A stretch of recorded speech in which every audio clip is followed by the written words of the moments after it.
So if we've ran a couple workshops, this is your first one. They're pretty casual. Like I said, we can take them in any direction. I prepare like a direction for us to go in. And so as everyone's aware, this workshop, we're gonna be covering technical interview prep. This is kind of a broad stroke, and we're gonna focus on a few different things as far as like how to prep and then what to expect. I also feel like we're going to do a lot of actual challenges because I think that's the part that trips people up the most, or people that are nervous about the most. But if not, and there's something else, shout it out. We can, again, take this in any direction. This is just like my best attempt at giving us a way forward. So we have like the guardrails, but we can steer the ship however we want. So with every workshop that I put together, I start with these three things, kind of like the overview, some of the goals, and then my links to the curriculum that we'll go through over the next 4 weeks. So overview, to take a look at some potential technical interview questions, practice solving questions. I've scoped it to roughly 15 to 20 minutes. There may be some take-home stuff that you're welcome to like try out, and then we can talk about it the following week. We might do that. And we'll discuss strategy and solving technical questions. So some of the goals, the biggest goal is to build confidence in technical interviewing. I think this is one of the biggest things that folks can, if you can just gain the confidence and to walk into one of these interviews and know what to expect, that's half the battle. I've early on would get into interviews, and the very first one, so I was interviewing with Google. It was the very first time that I had ever screen shared and paired with another engineer, and I froze and my mind went blank and I had no idea like what to do. And that experience is sort of was the catalyst to everything that I do today in helping people, because I was like, never again am I ever going to be in a situation where that's going to happen to me. And I feel like that other people can relate to that sort of I don't know what to expect. I've never coded in front of somebody before. What are they thinking? Am I on the right track? So hopefully over these 4 weeks, we can address some of those things. And additionally, through the Discord, like we have a live coding section. I'm in there pretty frequently, and I highly encourage everybody to pair with somebody, work on teams, get experience, like sharing code, people reviewing code and getting feedback, because that happens all the time. Review common technical interviewing themes. I think we'll cover that today. The general thing there is there's no pattern or template to this is a technical interview and this is how they all run. Every company does their own thing. There's general themes based on my experience that I've kind of pulled out that we can go over and say, well, these are some of the things that you could expect, but you could interview with a company and they just throw you something completely different because that's how they do things, and that's okay. Prepared for how to prepare for the technical interview. So we'll do some code challenges. We'll walk through how to approach them and potential solutions, and hopefully get you a little bit familiar on what an administrator would be looking for when they're giving the code challenge, and then how you can kind of break it down and use the time most efficiently. The next bullet point, how to utilize the time efficiently. Encourage thinking about how they might answer some questions. It goes along with what I just said. Identify questions for employer. So as we go, I have some questions, but it varies. So the question opportunity you have, that's typically at the end, but you can theoretically throw it into an interview if you're having a conversation with them at any point in time. You can ask questions, but usually they'll allocate some time at the end. They'll say, do you have any questions for us? And that's an opportunity to, we'll dive into that, but that's an opportunity you don't want to waste, and you want to have questions. You want to have good questions. And a lot of the things where I go, it depends. I'm sure you guys are going to ask questions and my answer is going to be, well, it kind of depends. Those are great questions that you would want to ask them at the end of the interview. but we'll cover some, and we'll start to make a list as we go, so we don't lose track of those. Cool. And I think the last thing I want to say here is, I'm going to cover like the entire interview process, but we're going to narrow in on like the code challenges and stuff in case everybody's like what they're expecting one thing or another. But yeah, any questions there just at the beginning of this? No? Okay. If there are, again, just yell and interrupt me. So getting started. Every company hires differently. This was my very first bullet point, which I already stated. So keep that in the back of your mind. Compiled themes, yeah. Communication is key. So let's talk about this for a second. This applies to every stage of the interview, and it's kind of contrary to, at least years ago, it probably still holds true, that developers don't speak a lot. I mean, I know it still holds true because I work with a lot of people that would rather just write code than have a conversation with somebody, and that's fine. But in the interview process, it's important to even sometimes over communicate, especially when we get to the code challenge stuff. Nobody can read your mind and understand what you're trying to attempt or what you're trying to accomplish. And the thought process really in the coding challenges is like half the battle. You can end up completing it and not getting 100% through, or getting through solving it, but not handling some of the edge cases. And if an interview, like if you're not communicating that, it's hard for an interviewer to help you, and they will help you and give you hints. And there may be things that, like trade-offs that are intentionally built into the problem, where it's like, you could do this or you could do this. And the expectation is that you would ask, or they're hoping that you're going to ask that question, and then they're going to give it to you. So sometimes these coding challenges can be kind of like a sequential discovery type of problem, where you have the problem in front of you, but there's still things that aren't known. So asking questions is key. But same thing with the screening interviews, where you'd want to communicate and ask like what the expectations are of the role, understand more about the company in addition to doing your own research. Asking, everything from how the teams are structured, what their tech stack is, what the day-to-day looks like for them. I mean, you're interviewing them as much as they're interviewing you. And so generally, like, turning the interview process, even the technical one, into a conversation, and diving into the details on things is an opportunity you don't want to lose track of. Be confident.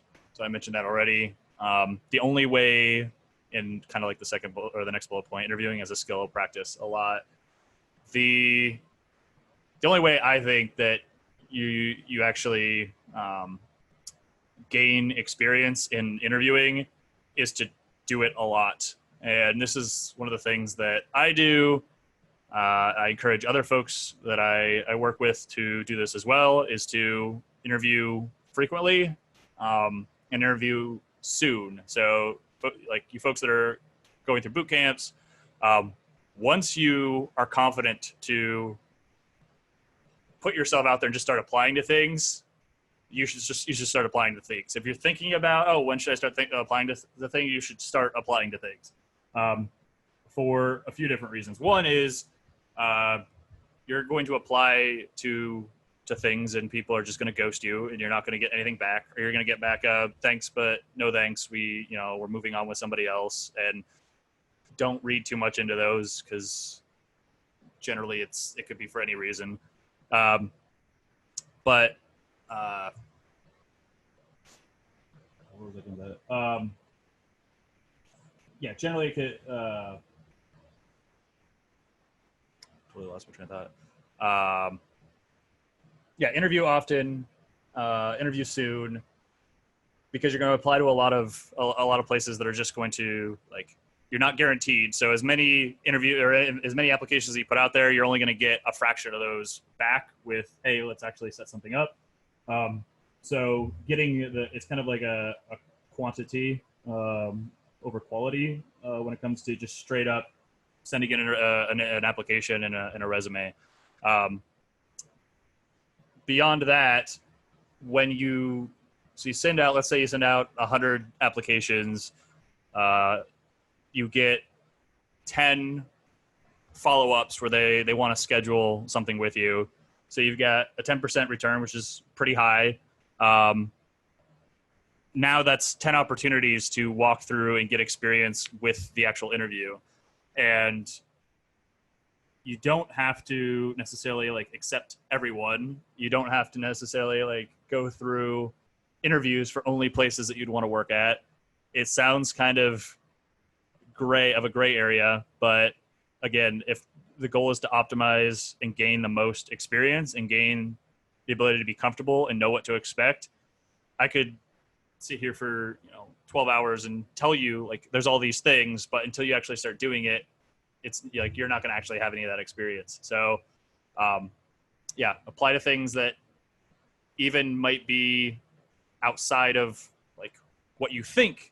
Maybe there's stuff on the application that's like, hey, I don't know that I fit like all these things, maybe like 2/3 of this. Apply anyways. Let them tell you like, hey, we're looking for somebody with a little bit more experience. In the interim, you're going to get an opportunity to go through the screening, maybe get a technical, hear some of the questions they're asking. And every time you do that, that's an opportunity to look at, how did I answer it? Did I know what they were talking about? And if not, that's something that I can go back, spend some more time on, and then the next time I'll be a little bit more prepared for that. And you're going to get other questions that you might not be so certain on. And you just kind of do that cycle over and over and over again. This is something I do even to this day. I'm always interviewing, even though I may not have any desire to like leave the job that I'm at. It does a few things. One, it holds a mirror up to the market and what people are willing to pay for the skills that I have, and the market's always changing. Somebody might turn around and offer me, more than what I'm at now. So why would I stay where I'm at?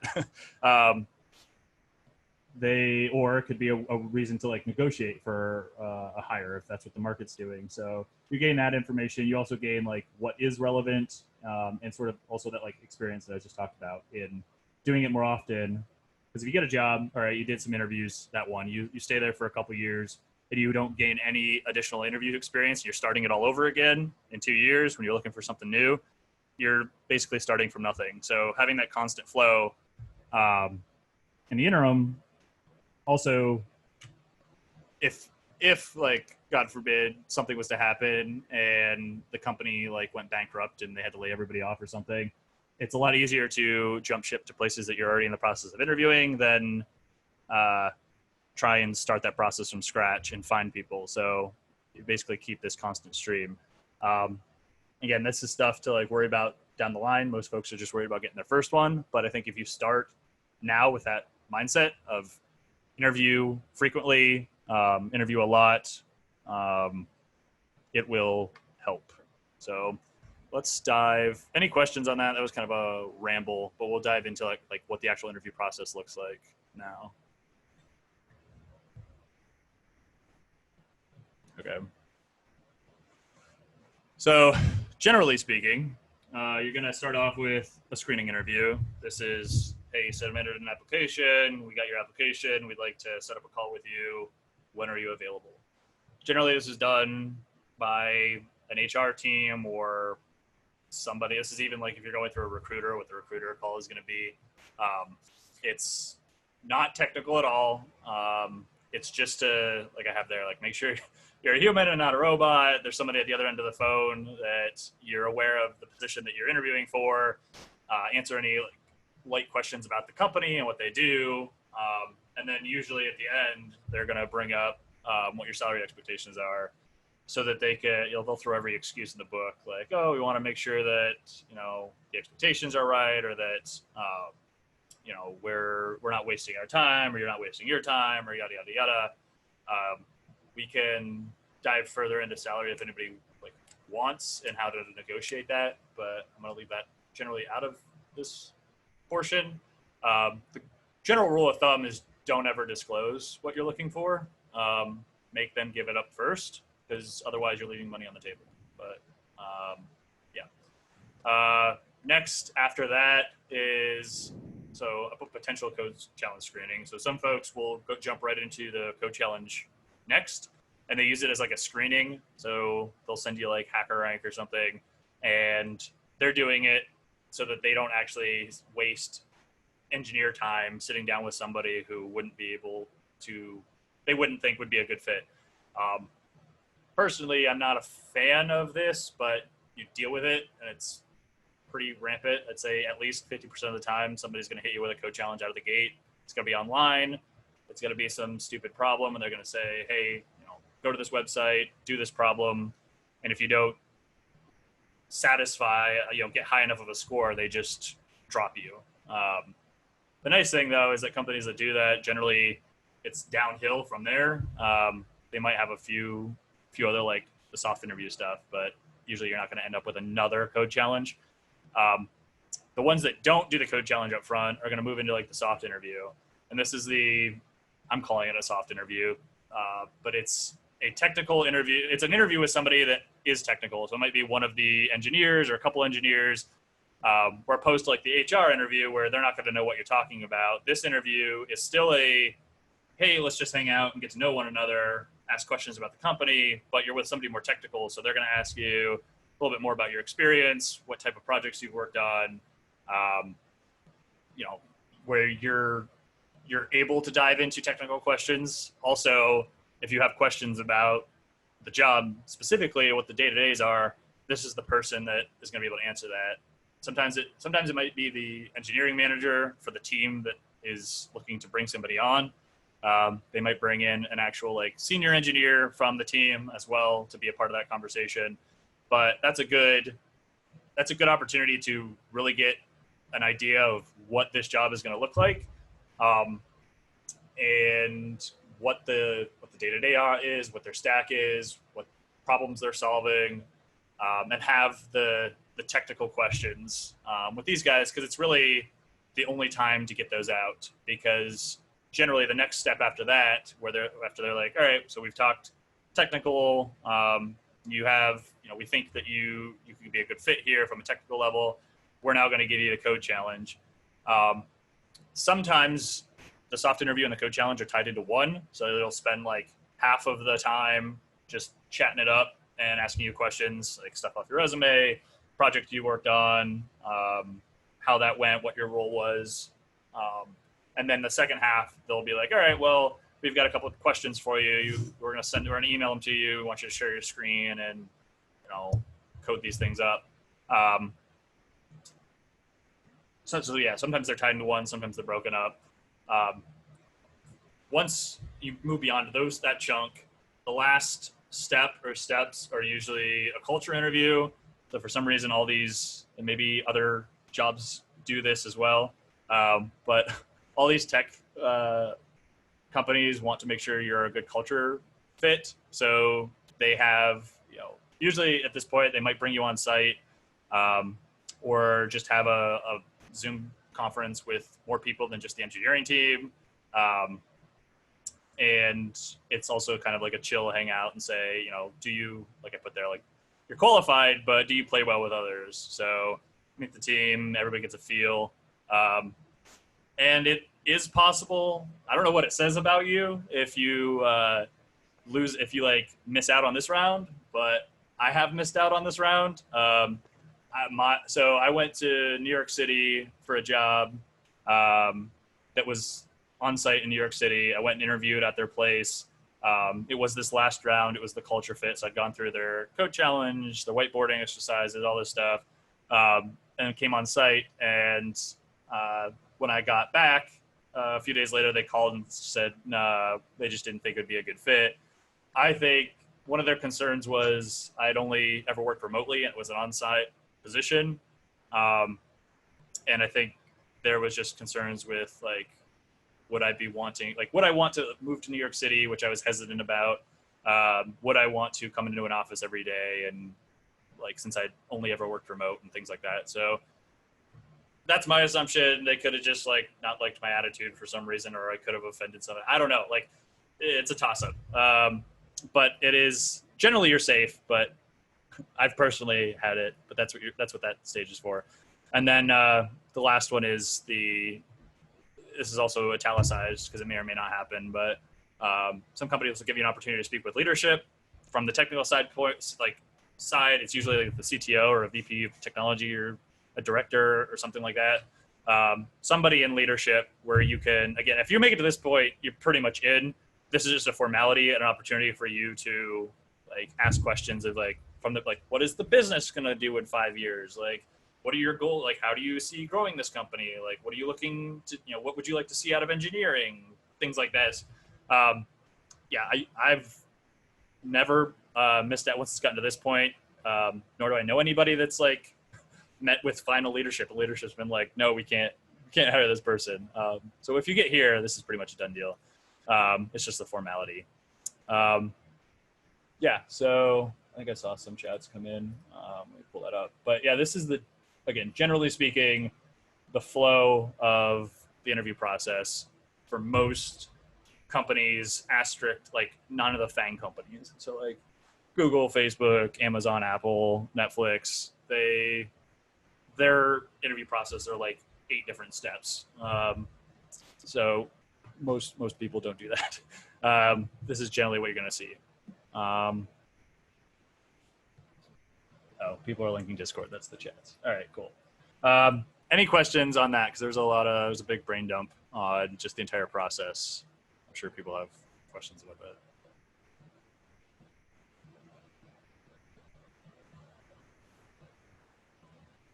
No? Everybody's like, okay. Yeah, I do have a question actually. So you mentioned like some companies will use right off the bat like like a coding challenge, like for example HackerRank. Have you noticed a pattern as to what type of companies usually are the ones that are doing this? Is it like smaller companies or maybe companies that are not so technically focused, where that's not like their main, part of it? That's not what they're not like a tech company, right? I know, that's what you're saying. Yeah. So I don't know if there's just some patterns that you've noticed there with which ones are the ones that are like doing that type of behavior. I haven't noticed an objective pattern at all. No. My personal pattern, and it's like take it with a grain of salt, is it's companies that are full of themselves. They're like, hey, we're gonna give them this like algorithmic like challenge because we want the top engineers type of thing, or something to that effect. That's just my own bias there. I would say, yeah, if I was to say a pattern, generally it's used as I have there as a filter to weed out people. If you go through a company like off WeWork Remotely, so WeWork Remotely is a website that you can find remote jobs. It's pretty good. Companies post there every day. There's new jobs available. It's not just for technical roles, but the technical roles are 90% of what's on there. Because that website is highly trafficked, and there's a couple other websites like it, but I'm going to use this one as an example. Because it's highly trafficked and these jobs, when they get posted, get high visibility. Like I've heard of jobs being posted and within like 3 hours, them receiving thousands of resumes because they're remote. It's a lot of like tech area and tech hub places. So the salaries are pretty good. So people flock to them. People want to work remote. People want high salaries.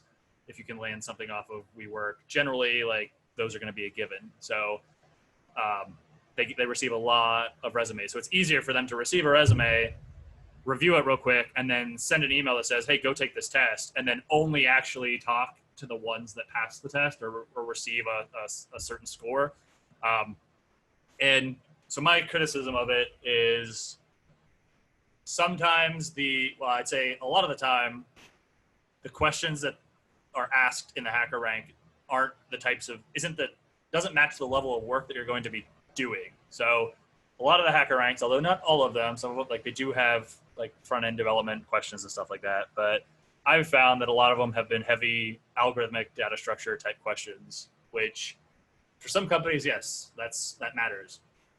Other companies, they're not doing that type of work, but they screen because they're using these like HackerRank, they're screening for that type of skill, and I feel like they could be missing out on individuals. It also takes the personality out of the equation. It's like you're not even going to talk to me unless I complete this exercise that, who knows I mean, you can come up with any excuse, whether it's like, you didn't understand the problem right away, or it just was a bad problem, or just happened to be something you weren't familiar with. Like there could be a million things, and if you've just completely made it impersonal.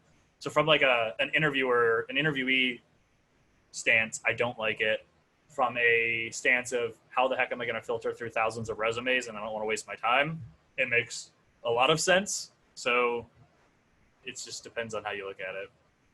Yeah. Cool. Thank you. What else are people thinking about? I've never heard of interviewing with a CTO. What kind of questions would you, I guess maybe we could go into that later. I guess we're talking more about soft skills, but what kind of questions would you ask if that were part of the process? Yeah, we can definitely jump into that, but generally, like, where's the business going? What are you looking to see out of it? And I guess it also kind of depends on what your goals are. So some folks from engineering just want to write code. Like people want to be developers and they just want to focus on the code, and they're not looking to go like a management track. They just want to stay IC, an individual contributor, and write code, every day, all day. Other folks want, to progress into management and do that. So it kind of also depends on you and the types of questions that are going to be meaningful for you. Again, it's your opportunity to talk with leadership. When I've done it, I've been really interested in what are you looking to do with the company. I've talked about competitors. So who else is in the market? Every job I've gone to, I've changed domain knowledge, but I've changed industries, which is a better way to put it. And I've never worked in two of the same industry. So I've changed, right now I'm in healthcare. I'd never worked in healthcare before. There's all this knowledge about healthcare and who the other vendors are in healthcare and who the competitors are and how our products stack up against theirs that I had no idea. So walking into a position knowing, all right, I'm going to be working at this place, and I have an opportunity to talk to the people that are driving business. Those are the types of questions I'd come in with is well, how do I ramp up and learn more about the industry? How are we competitive? What type of products? What does our product line look like? So that I can get use that opportunity to learn a little bit more about the new industry that I'm walking into. If you don't, so I would say that that's a good opportunity if you're in that case. If you're not, you could just talk about how excited you are to start working there. I don't know. Again, it's what you want to get out of it, and we can certainly dive more into that based on a little bit more context. But that's how I've approached it.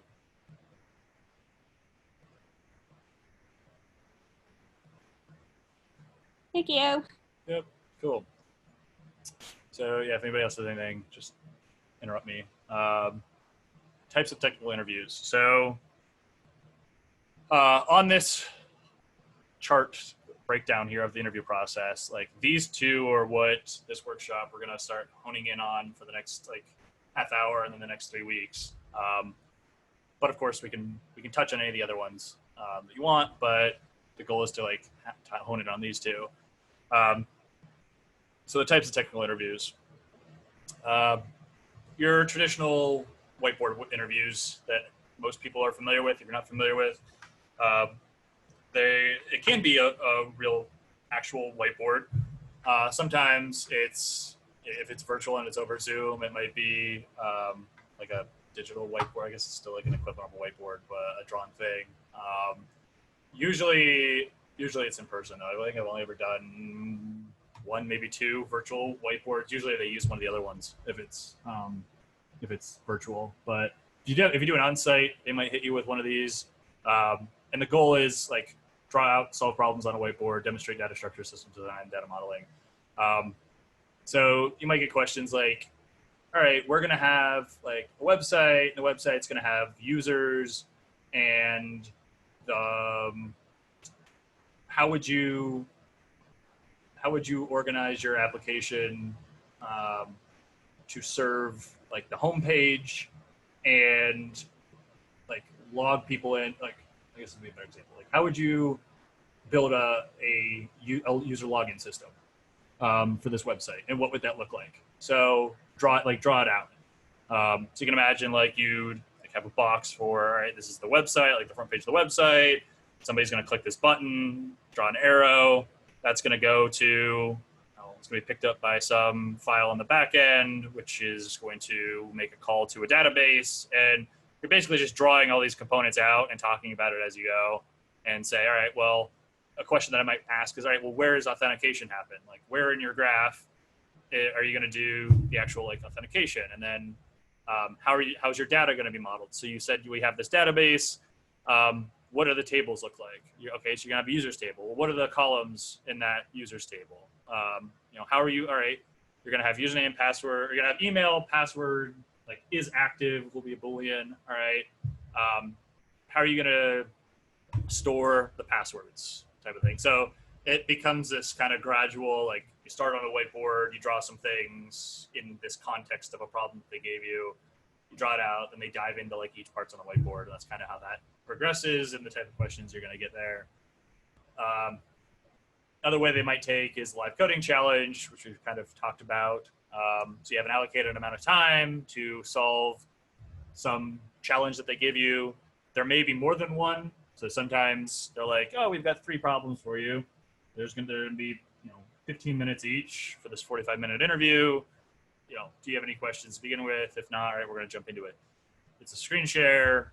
I put peer programming because it should be conversational. You should be asking questions. You should be talking about the decisions you're making and what your thought process is, so that they're aware, and they'll, like, when I say they'll help you, it's not like, oh, I'm stuck, please help me. Sometimes they'll like you doing in peer, like, oh, what do you, like, I see you said that, but would we really want to do that? Because the problem's asking for us to return only the evens, and you're modding by 1, so that's going to give you the odds. Are you sure you want to do that? You go, oh crap, no, I want to mod by 0. Like, that's going to give me the evens. So they'll help you out in that aspect, as if they're not giving you the answer, but they're kind of like, you might have said one thing and then wrote another, and they're like, hey, are you sure you want to do that? So they'll help you in that aspect. And then typically you're just looking for algorithms, data structures, performance, modern patterns, thought process, approach to problem solving. These are all the things based on whatever type of question they give you that you're going to be looking for as an administrator or evaluator, and having somebody like solve the problem. The other one's conversational. So I've had a lot of these. I don't know if it's like the types of jobs you start interviewing for, or it's in the organizations. I tend to like these the best. It's just a dialogue. There is no actual coding, but they propose a solution. Like I was interviewing with a company that did, they helped build a system that identified child trafficking, and so the proposed like solution that we talked about was, how would you, part of what they do, one of the systems that they have goes, and it's basically a spider, just like Google goes and indexes the internet by looking at websites. They basically have their own that goes and looks at the internet and looks at the dark web and looks at all these sites and indexes information on like photos and data and whatnot, and will constantly crawl the like same sites over and over again to try and what's the word, not aggregate, but like aggregate and identify and coordinate the same posts across multiple sites, because that's a pattern that people do when they do this, and then pick up like the same screen names across different websites or different forums and stuff. And it, like, the problem that was given to me is like, how would you build a a spider that would go out and monitor sites, and then how would you index this information? And so like what technologies would you use? Like what would your, like how would you store it? Things like how often would you do it? Because one of the concerns is you don't want to do this too frequently, because then like they'll pick up on you doing it and they'll block you, and they don't want to be blocked because they want to be able to get this information. So it's like you start thinking about all these things and how you would design a system. And so again, what I think, I don't know if it's been because of some of the jobs I've specifically been interviewing for, that I've found more conversational type interviews that have gone this way. But you might run into it as well. So it's generally like, here's a solution. How would you implement it? What things are you thinking about? What information would you need? How would you approach it? And then they ask you questions and they challenge, like, why would you do that? And is there a better way to do that? Take home. This is also one that people enjoy. So this is a code challenge that you can do on your own time. So within reason, they give you like, you say, hey, send it to me. I can get it to you like in 3 days. And so you kind of have this expectation, this window, but you can work on it as much or as little as you want. Sometimes they'll ask like, please don't spend more than, 4 hours on this, because that's what it's supposed to take. But nobody's going to really like know if you took longer, but you're going to know. And if you struggled on it, it's usually, in those cases, those are probably the truest to what the actual job is going to be of all of these. Sometimes they'll give you actual work. Sometimes these are paid. They give you actual work and ask you to complete it, and then they pay you for your time. And I had that happen too. So these are, that's what these are like. That's what these are like. Oh yeah, and then usually there's a follow-up review. So you submit it, and then they schedule another call, and then you walk through it. You do a code review. They may ask you to submit a PR and to their code base, and then you just walk through the PR, and they do a code review, and they ask you like, why'd you do this? You walk them through how you implemented the solution, risk, all this stuff associated with it, like you're doing an actual PR.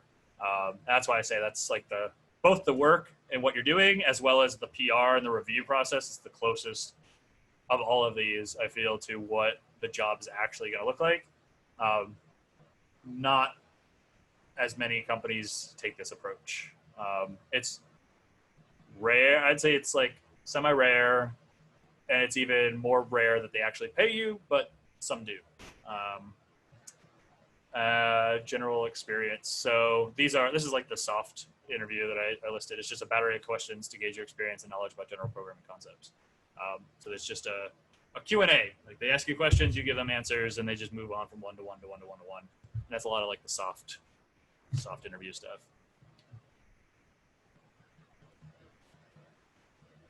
Thoughts on any of this? Yeah, I have a question about the paid ones. I had a friend recently in a completely different industry, but she was getting paid to write for an interview, and they asked her to name an hourly rate, which kind of put her in the position of having to suggest a rate first. And I was wondering if you've ever encountered that, and if you have, what you would recommend. So I've never been in a situation where they've asked me to give a rate. Usually they'll tell you this is what we're paying, and usually it's not going to be anything to do with like, usually it's not going to be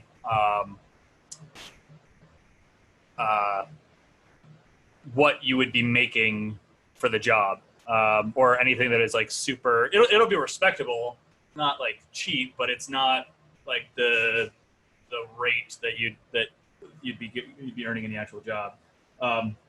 That's one. Two, it's usually scoped. So when I said that they'll say like, please don't spend more than so many hours on this, they'll give you a rate and then the hours, and they're going to pay you basically for those hours, whether you like use all of them or not. It's like, so if they say, hey, this is supposed to take 4 hours, we're going to pay you, I don't know, $45 an hour. So do math, say it's 50 and just call it like, we'll give you $200 to spend, 4 hours on this thing. If you complete it in less, you're still getting that payout. If you spend more, you're like shooting yourself in the foot, because I mean you're not going to get anything if you don't complete it, I guess. But it's geared for like that, like the rate matches the amount of time, and when you take those two together, you usually end up with a decent rate, but usually not what you'd be making for the actual position. That's how. So when I was interviewing at my last, or not when I was interviewing, when I was conducting interviews and I was looking for people to hire at my last position, I made sure that the work that we gave was paid, and that's how we did it there. We had a rate. We said, please only spend this amount of time. This is how much you're going to get paid. Are you happy with that? And everybody was pretty happy with that. So yeah, I've never been in a position or heard of having to suggest a rate. Usually they provide it. Thanks. Yep.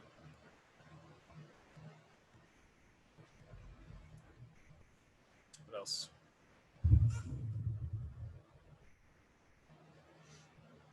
I had a question. Yep. I'm just wondering, I tend to hear more about a couple of the types of technical interviews that are more like putting you on the spot, whiteboarding, or here's a challenge that you hadn't seen 5 seconds ago, go to it. Yeah. But it's news to me that there are these other types also. So I was just wondering what's most common of these types of technical interviews?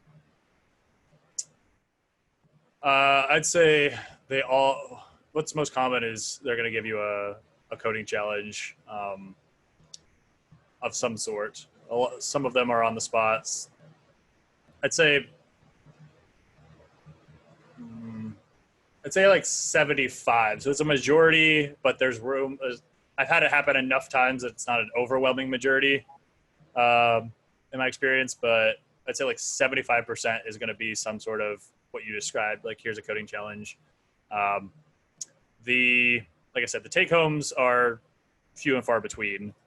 The conversational I've only encountered for like higher, like architect positions and things like that. And so those are also, I'd say, not super. If anything, this might be more of like the soft where they're just like asking you questions. These two, I'd say, would make up like 75 to 80% of the interviews. Okay, good to know. Thanks. Yep. But like I said, they might throw you a curveball and do something completely different.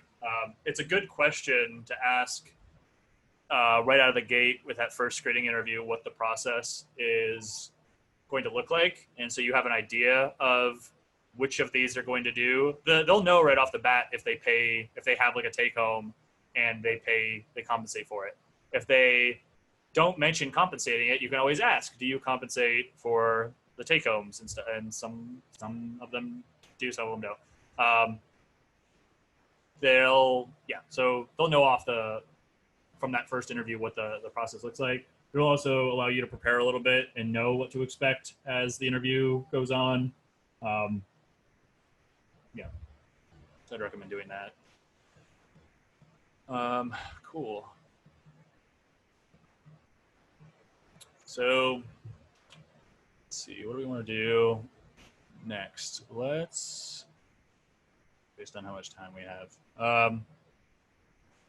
let's do this. This will be a good way to end day one. I'm going to not jump into the soft interview stuff. We can start talking about this next week. But two things. One, right at the top here, tell me about yourself. So within the next week, because we'll kick off with this next week, y'all think about your elevator pitch and how you would answer that question. Because this question is asked in every single interview, and it's always one of the first questions. They'll usually start out by saying, hey, let me tell you a little about the company and myself, and they'll tell you about the company and how long they've been there and what they do, what their role is. And then they'll say something like, all right, why don't you want to tell us a little bit about yourself and what you've been working on. And that's sort of your your opportunity to make a first impression and give them your elevator pitch and what you've been working on and a little bit about yourself. So I'd like to start off with asking you guys that question next week. So You have a week to think about it and how you would answer it, because you're going to be asked it. The second thing that we can do is I have a bunch of problems that are real. These are all things that I've received at one point or another through interviews. We're not going to have time to like go through one completely, but we can talk about it for 8 minutes, and I can post it in the Discord, and you're welcome to like attempt it. And then we can also talk about this next time as well, among other things, but we'll just kind of kick it off and see how people, so let's see, which one do we want to do? I like the brackets one. So I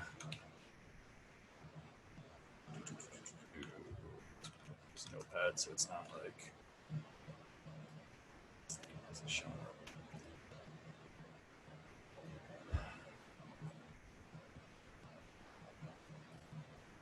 All right, so let's imagine I just dropped this on you.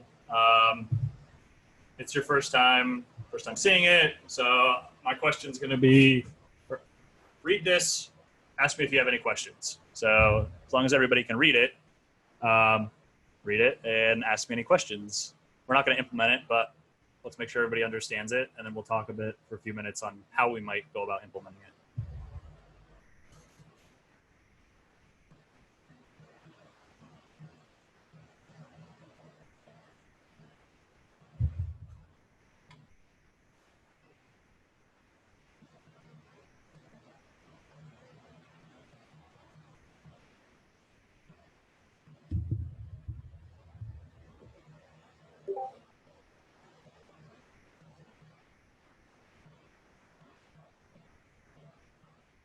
Questions?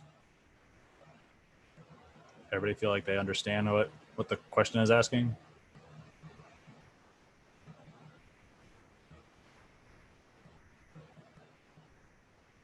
Somebody want to volunteer to explain what the question is asking in their own words, and then maybe take a stab at like what your gears are turning, how you might solve this question, what you might. I volunteer.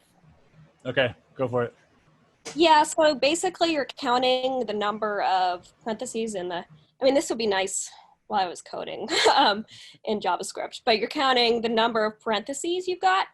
And if your number of these parentheses equals the number of these, then you're good. If it doesn't, you're not. So you're going to have to iterate over the string, use a counter to count the number of these guys versus these guys. If they're equal, return true. If they're not, return false.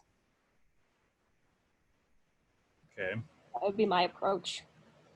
Also, I have a similar approach I could sort of add on to it. You can, as she said, you can sort of use a modular, right, to see if it's an even number. If you return back an even number, you don't necessarily have to count every single. I mean, I guess you do have to count every single one, but if the number that you get, like I know in JavaScript, it's if something modular 2 equals 0, you can use that, and if it returns 0, then you have the same amount of brackets. I like it. Anyone else have any other thoughts? Yeah, so I think that knowing if you have the same number of right and left brackets is only part of it, because it looks like they have to be in the right place. That's the other part of correctly matched, and that I'm really not sure how to go about doing. But I think it's a good first step, and it's the step I thought of, to count the left and the right and make sure they're the same number. Yep. So does everybody understand what Andrea's saying? That's the trick to this particular question. So you guys are on the right track, but there's the second, what Andrea mentioned, where we can't, because you could have, just do like an extreme edge case and say like, I don't know,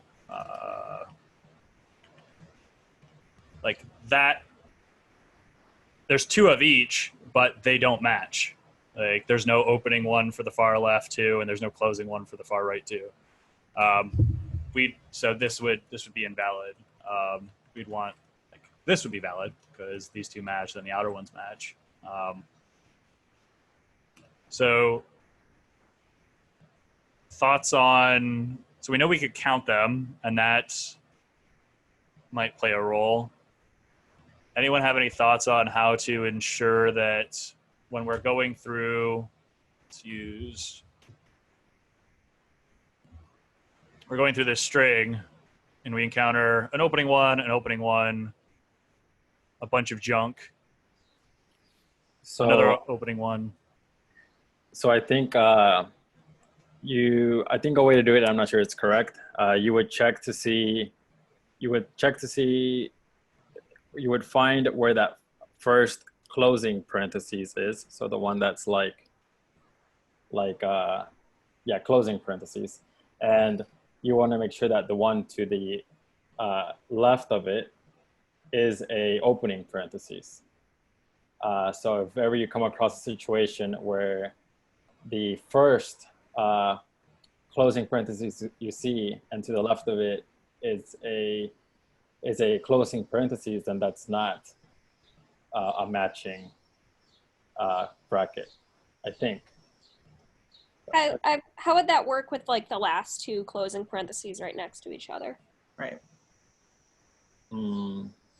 Right. So I think you would be iterating through it, right? So you first find where that first closing parentheses is, and then check everything before that. Make sure that there has to be a closing parenthesis or an opening parenthesis prior to that, and then once you've made it through that, that first closing parentheses, then you go on to the next one.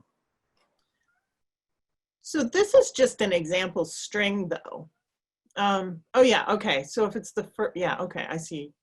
Yeah, that does sound like it would work for part of it anyway. But so maybe just, you asked if we understand the question, and I think conceptually we all probably understand the question, but now I'm starting to wonder, like, if you moved that, the left parenthesis that's just to the left of W, if you moved it like after the L and before the O, then they're still all, then they're still all in the same order, but to me, that wouldn't work.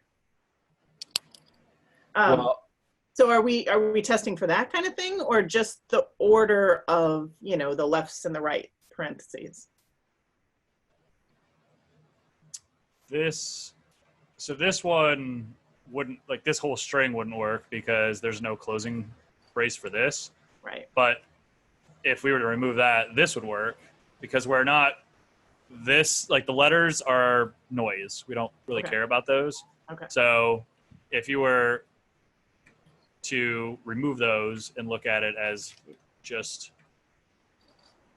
parentheses, each one of these has an open and close. Okay. So that great. would be valid. I have a new idea, but I don't know where I would go with it. Could you use an approach that goes this way on the string, like to count them going from each end at the same time, so that you count match, and then if you have one left over, then you don't have your bracket matcher. Did that make sense? Yes, and so that could work. So the only caveat there would be you'd have to get rid of the noise and get it into like this, into this state. But yeah, theoretically you could start at one end and the other end and work in. Well, now that we know that the letters are just noise, I mean, just removing the letters and anything that's not a left or right parenthesis seems like the first step that I hadn't thought of till just now. Is that Does that make sense? Mm-hmm. Yeah. Okay. So we're at time, but I can throw this into the Discord, the original problem. And if anybody wants to tackle it between now and next week, I'd love to have somebody demo it and talk about their process and their solution at the start of next week, as well as your statements or elevator pitches on how you would introduce yourself. That would be superb.